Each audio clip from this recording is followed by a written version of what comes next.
Muslim society.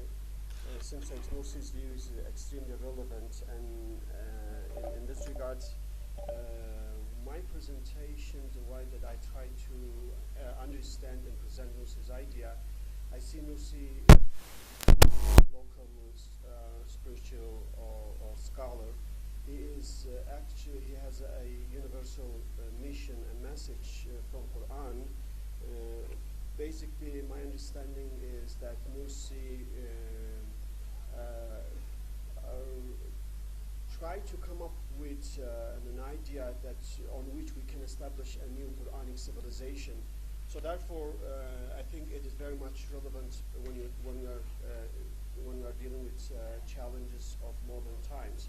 So I'll try to present in this regard that what is really Nursi's idea. I call it Tawhidi paradigm as an alternative to the secular paradigms of today, and basically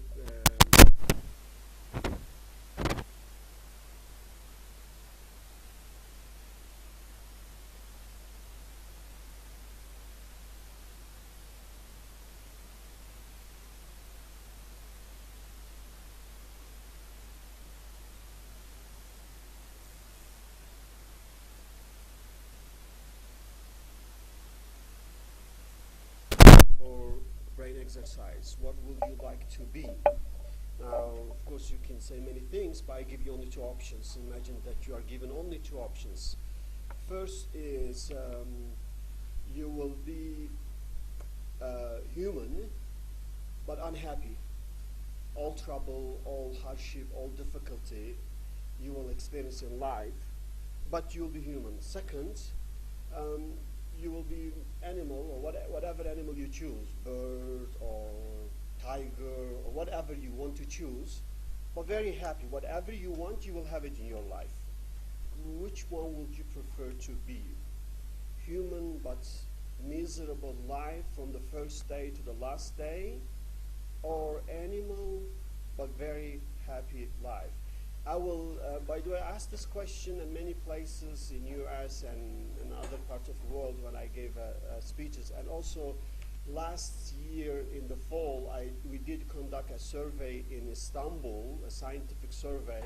And actually we asked, around 1,000 people which were randomly selected. We asked the very same question to them as well.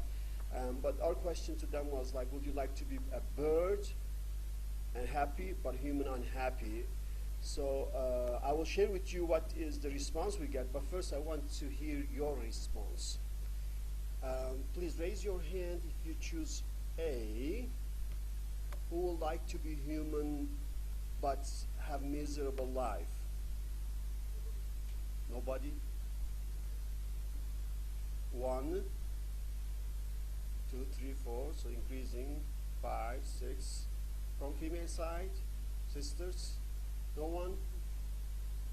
None? Okay. And there's no third options. Animal but happy. Birds or tiger, whatever you like. Second? There's no third options. You have to choose in between two. How many would like to be happy bird? No? I don't know whether you just don't like the options, or you don't understand the question, or you're just hesitating in between. Yeah, just you have to choose. Or bird. Animal sometimes can have a bad connotation in the mind of people. You can say bird, maybe. That can be nice, relatively. A free bird with everything that you want. Yeah. So again, so let's vote one more time. Human but unhappy. So we had, okay, so we have some few hands from the sister side as well. Bird but very happy. Bird but very happy. See, okay. So no in between. So which you need to decide in one of those. Okay, here is the results for when we actually gave this statement to people in the survey in Turkey. The statement was, I prefer to be a happy bird rather than unhappy human. That was the statement given, and we gave them options, whether they agree or disagree, 5 different options. And here's the result. It doesn't show the percentage. 63% actually agree with the statement. Around 20 something do not agree, and 8% not sure. So in other words, overwhelming majority prefer to be happy bird rather than unhappy human. You know, again, maybe sometimes the question cannot be understood well, but in reality, when I ask these questions face to face to my Muslim students or Muslims in workshops or conferences, generally, the overwhelming majority of Muslims will prefer to be human no matter what. So I was surprised when I got the survey result in Turkey, but this is what I got it. But when I ask the same question to Westerners, overwhelming majority, over 80%, sometimes 90% of them will say they will prefer to be happy animal rather than unhappy human. Now, why this is important? It's important because it means that we are how much we are affected by the secular paradigms, which tell us that the whole purpose in life to just gain pleasure, to have happy life. There's no other things. If there is anything, that is just happiness. So in this regard, that those who really think there is nothing in life but pleasure, if they think life is miserable and there is no point to be human, have a miserable life, therefore they will prefer to be happy animal. Now, of course, the even more important part of this question is not really what you want to be, is what the systems makes you to be. And unfortunately, we live in a world, like it or not, want or not, the systems actually using every single means to turn us to animals. So therefore, I will try to present that how this secular paradigms are basically animalizing human being, and what is the Tawhidi paradigm, and how the Tawhidi paradigms actually making human a real human or insan kamil. This is the outline of my presentation. So first, we will start with Tawhidi, the Enlightenment Project, not Tawhidi, the Enlightenment Projects and the secular paradigms. And the second, search for alternative paradigm and Tawhidi paradigms. Third, we talk about Tawhidi ontology. Fourth, Tawhidi epistemology. Fifth, Tawhidi anthropology. Sixth, Tawhidi teleology. And sixth, Tawhidi axiology. So basically, those are the main outline of the subjects, the presentation. So it is quite deep in one way, and it's extensive or comprehensive. We'll try to speed up and kind of have overview of the subjects. And for some parts, if it's not clear enough during the Q&A section, you can raise your question that we can provide some clarification if we can. I think it's very important when you look at this modern life to kind of reflect on the dominant paradigms, which is the secular paradigms. And when we want to understand the secular paradigms and of the Western civilization, that we need to at least start from the Enlightenment. You know, maybe it's better to go back to the Greek, or can talk about even pre-Enlightenment era. But I think at least we have to start with the Enlightenment era to understand. So before the Enlightenment, we know that in the Dark Ages, that in the Middle Ages, the church was the dominant institution ruling over the Europe, and of course it was very irrational and oppressive regime. And what we see, the Enlightenment project or Enlightenment movement emerged as a reactionary project to this Christian oppression or despotisms. And of course it emerged on certain principles which we will call the secular paradigms, And then once it succeeded, then they actually started to promote this paradigm to the rest of the world through modernity, and now we are in the era of postmodernity. Now, in reality, what is really the enlightenment? Enlightenment is a project, the Western Enlightenment is a project of a secular trinity, is a project of secularization or earthly paradise, is a project of morality without God, is a project of truth-seeking without revelation, it's a project of alienation and animalization, it's a project of demystification. So in this regard, it is a complicated project which affects everyone, and to a certain extent we all are the children of the Enlightenment. And the key part of it is really to kill God and replace with what I call the secular trinity. And it was famous, we know this concept from Nietzsche, that when he talks about the death of God and the madman.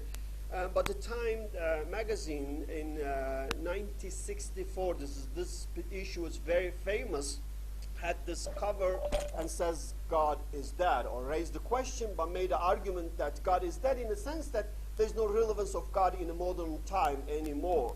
Now the question, of course, is God dead really? Who killed God and why? And but we can say, we'll reflect on that one. In reality, when we talk about God being dead, and I think it's true in the sense that this is the God of Christian Trinity. So in this regard, the Enlightenment killed the Christian Trinity, but they actually replaced with a secular Trinity. So I will provide some slide on that one.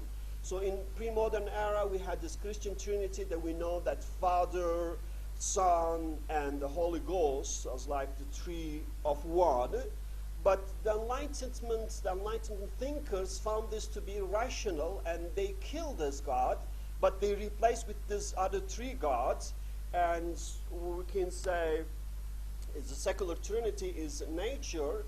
Instead of Father, now you have Mother Nature. And instead of child or son, now we have causes. And instead of chance, now you have holy chance, or Holy Ghost, you have holy chance or chances. So basically this Christian Trinity was replaced with the secular Trinity, meaning that they began to explain and attribute everything to those three things: nature, causation, and chance. And any things that you want to understand and anything you want to explain, you can explain those three gods mainly. Now, the secular paradigms, to understand the secular paradigm, we have to at least look at the 5 essential foundation of this paradigm. So we'll look at the same for the Tawhidi paradigm as well. We have to look at the secular ontology in terms of really what is reality, what is the essence of reality. We have to look at the secular epistemology in terms of really what is the truth and how can we know what we know, and whether there is any truth as well. We need to look at the secular anthropology in terms of really understanding of human being and human nature, whether there is any things. And we need to look at the secular teleology. So there's a telos, or the purpose, whether there's any things in this regard that you can call the telos in the universe. And also secular axiology is about morality or ethics, whether there can be or should be any morality, and what can be the base for that one when there is no God. So, and in this regard, we can go into detail of what is that. I will give some comparison when I explain the Tawhidi paradigms. But ultimately, the secular paradigms with these 5 pillars promise an earthly paradise on the earth rather than waiting for the paradise in the hereafter. And the earthly paradise of secular paradigm is made of 3 P. You can say the triple P is a praise, pleasure, and power. So basically, if you borrow the term from Nietzsche, and he calls the will to power, and I think the driving force is not just will to power, is will to praise, will to pleasure, will to power. That becomes basically the driving force. So in this case, if you gain those things, in other words, if you somehow gain the praise of individual and pursue the pleasure of your nafs and gain the power of control of other individual, then you have actually, you can live a paradise here, that your life is like in paradise. That's kind of the promise. So in this regard, then even in post-modern era, we are engaging in what they call the paradise engineering, in the sense that how we can actually redesign the human, how we can go, they call it transhuman or baby designs or body without pain, in the sense that we can actually have kind of more life without pain and have more pleasure in this life, and perhaps have eternal life on the planet if possible. And there are some, you know, individuals, including some scientists, seriously working on that one, thinking they might find a solution to that problem. So in this regard, I think sometime when you look at modernity and post-modernity, I think many Muslim, or there are a lot of Muslim thinkers, they think post-modernity is more close to what we think in Islam. But in reality, in my views, that modernity and post-modernity both are just the two stages of disseminating the Enlightenment ideology to the world. And there isn't a significant difference when you look at in their essence. So in this regard, let's say in modernity, when you look at the secular ontology, we can talk about objective materialism basically being the essence of secular ontology. And when you look at epistemology, then we talk about objective knowledge, that you can gain and have access to this objective knowledge through scientific study, studying with Newton perhaps.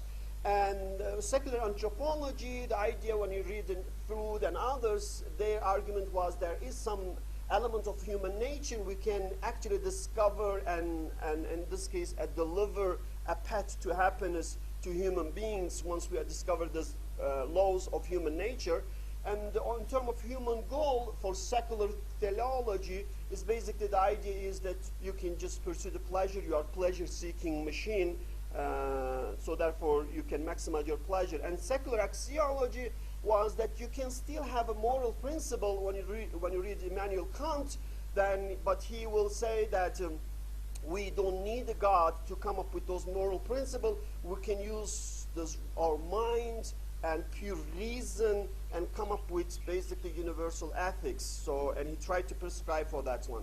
But postmodernity somehow seriously challenged those things in modernity, but still, in essence, it is part of the secular ideology.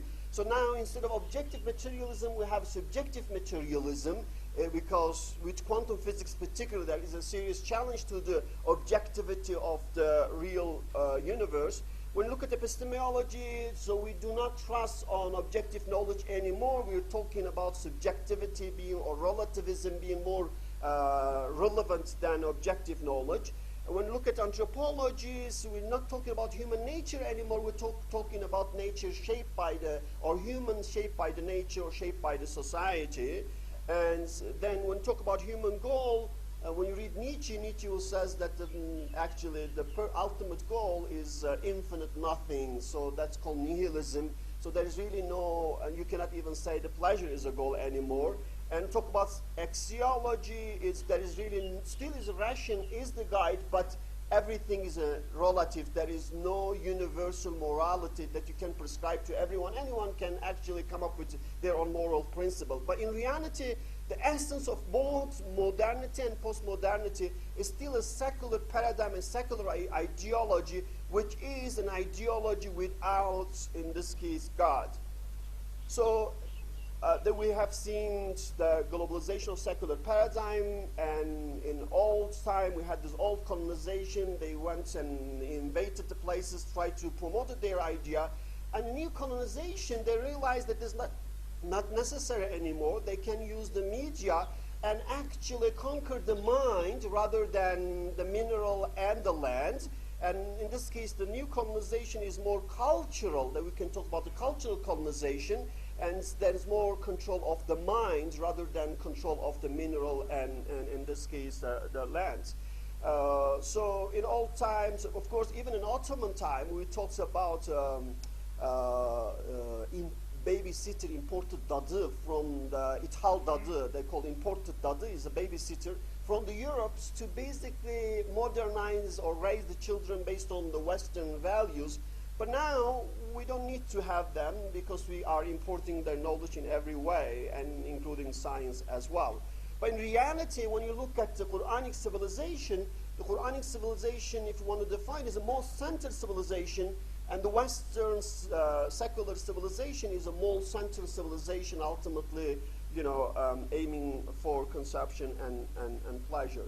Now, and of course, when we look at ourselves, the reason that we look in the West, let's say we are riding camel and trying to go to Kaaba, or purpose to go to Mecca, but then in our way, let's say we see a modern train, the question, should we jump into this train? And then we'll look at the train, of course, we want to know, is compared to the camel, is really much better. Should we move and accept this modernity? It's actually better than the tool we have. Then, but we try to see whether it's really serving to our purpose or not, and we look on it, we see it is written something holy. Then we say, okay, it might go to Holy Mecca maybe. The problem is, and I think it's taking us to Hollywood, not the Holy Mecca. So in other words, really, the tools that we're using and the principle we're embracing taking us to different dimension. Now what happened? The Enlightenment did not really bring the promised paradise to humanity. Rather, it brought many crises, and in financial, psychological, social, environmental crises. And ultimately, it is kind of suicidal in reality when you look at this Western, in this case, secular civilization. So, and then in this case, now when you read Thomas Kuhn, he argues that when you have a crisis, this is a great time, because then you can look at for alternative. So, and I think there is now a great need and search for alternative if we can present one. And this is because of development, particularly in, you know, both science and technology. And it's interesting, the discovery in science is actually far beyond the philosophy even, and therefore philosophy even, I mean, Stephen Hawking in his recent book, the very first sentence he started with is that philosophy is dead, meaning that actually science even is more interesting than philosophy, because the philosophers cannot truly help us to explain what we are experiencing or discovering in science. So in this regard, we have really crisis of a philosophy of science, of economics, of finance, happiness. So, and ultimately, this is what we can call the crisis of the Enlightenment. So, and there is a search for alternative, and I think that we can present, in this case, Tawhidi paradigms as, in this case, response to the search. Now, before that, I just want to one last reflection on secular and Tawhidi paradigms. So as I mentioned, the key part of the secular paradigm is really killing God and removing God from the equation and establishing the worldview based on completely the secular ideology. So in reality, secularism actually brought a duality, divided everything. We have divided life, we have earthly life and afterlife is separated. We have divided politics, divided self, divided family, divided knowledge, divided reality, divided humanity.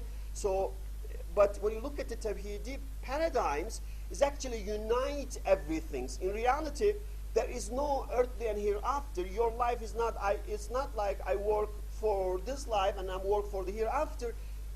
Everything you do for this life, it is also the work for hereafter, as long as you follow the Quran and the Sunnah. There is no such division. It's not like you go to the mosque and you are Muslim in the mosque, you get out and you are now secular. In reality, your entire life has to be, in this case, an Islamic life.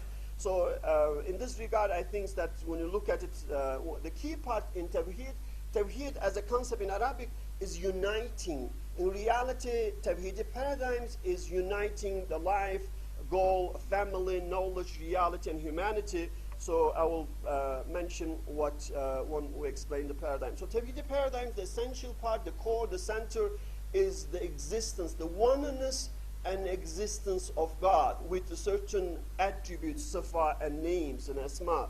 Now, then based on this one, we can develop a Tawhidi ontology, And we can develop Tawhidi epistemology and Tawhidi anthropology and Tawhidi teleology and Tawhidi axiology. And then we can understand really what does it mean, how we can establish, new Quranic civilization.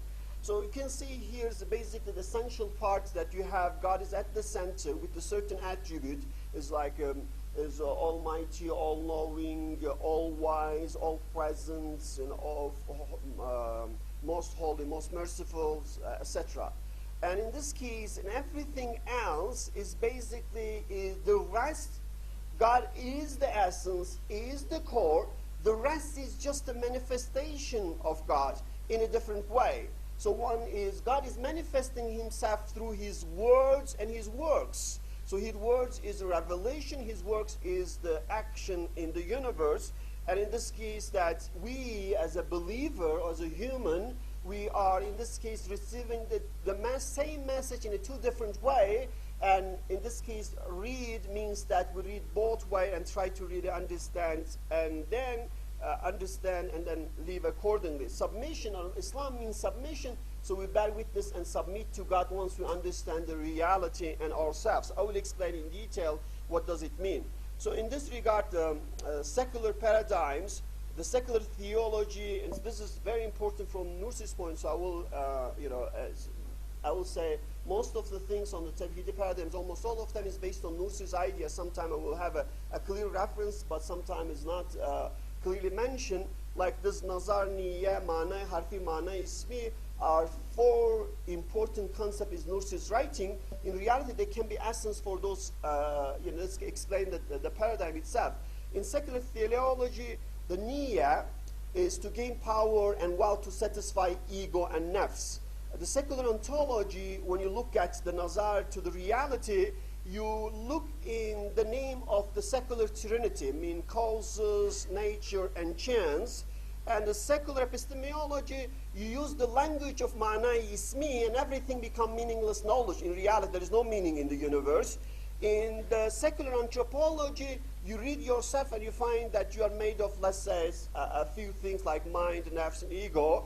And in the secular axiology, you try to come up with, rational, subjective morality, again based on your mind.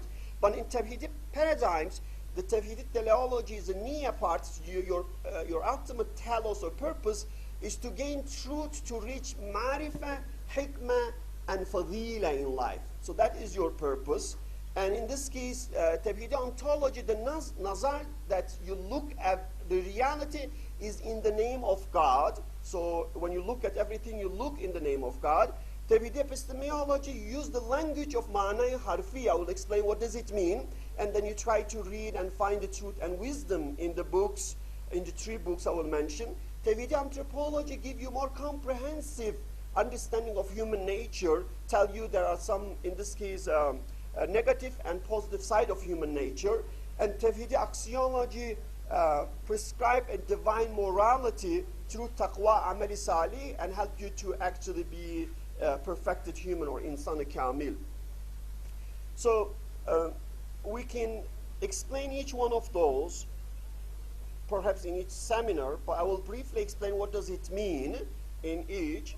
Tawhidi ontology, again, you see here God is at the center of the reality, and in this case God is necessarily existence, or wajibul wujud, and there is manifestation of God. In this case, God has the attributes of shan and sifa and ism, asma. So those are, in this case, the attributes of God. And then this is manifested through cause and effect, or nature, or randomness, are just nothing, are the manifestation that seems to us. So in this case, the universe and everything else is contingent, while God is necessary existent. And in the universe also can be divided into visible part, invisible part, or mulk and malakut, and two dimension.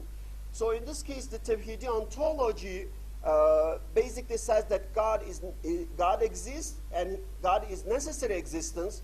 The rest is contingent. And in this case, it's like the original and shadow. Everything as like shadow. The existence of shadow depends on the essence, or the original. And the relationship between God and the universe is not a deistic one-time creation. It is ongoing creation. What Nursi explained when he talks about the Ismi Qayyum. In other words, there is ongoing moment-to-moment creation, and the connection is, as the connection between shadow and original is ongoing, there cannot be shadow any moment without the original. There cannot be the universe even for a second without the creation. So the creation of things, property, and changes all are ongoing and dynamic in this regard, coming from the manifestation of the name of Qayyum. The best example is like the live broadcasting of TV program. When you watch a live broadcasting on the TV, what happened in reality, there is image every second. There are 20-25 pictures are being actually broadcasted or distributed to the screen, your screen.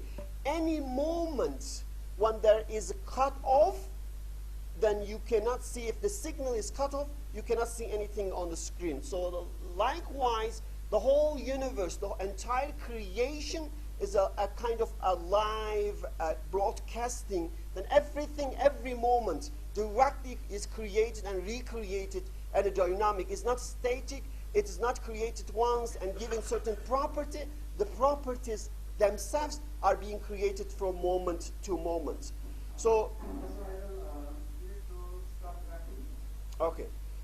So, and the Tawhidi epistemology, in this case, is basically about the knowledge part. So again, rely on the ontological part. So we can actually relate to, so it's about what we know and how we know what we know.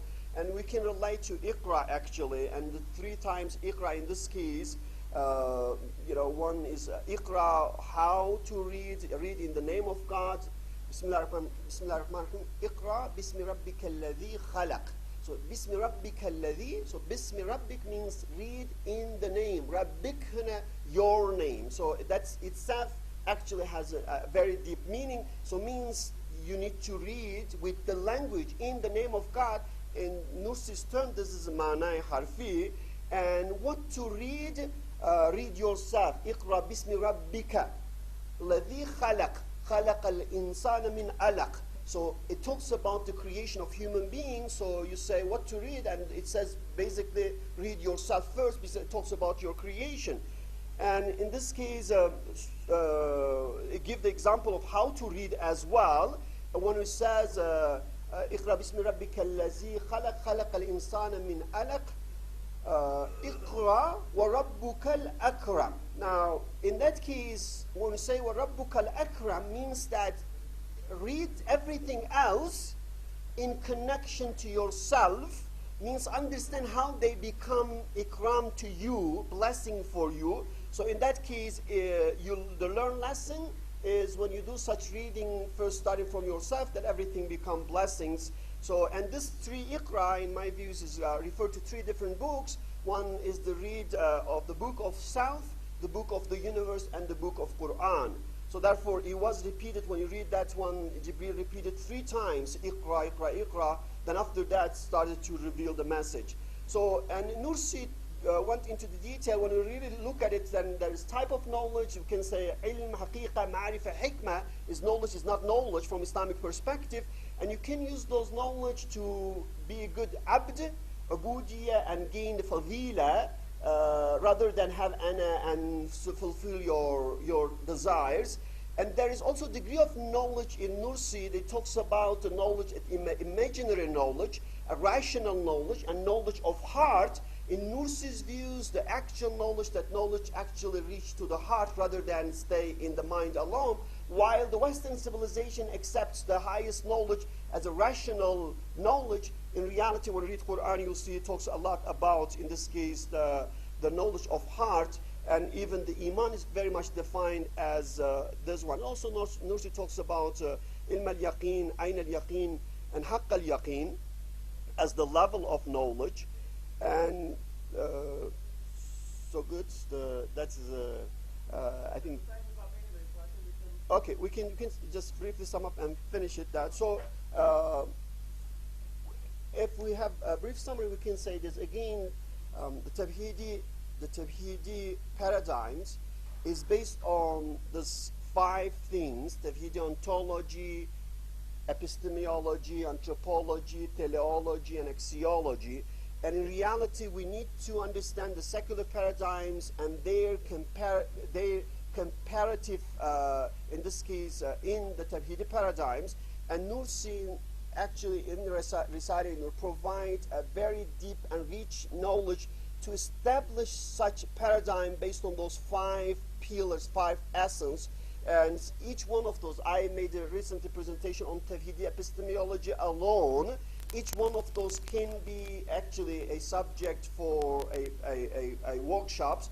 But I was asked to present an overall essence of the paradigms.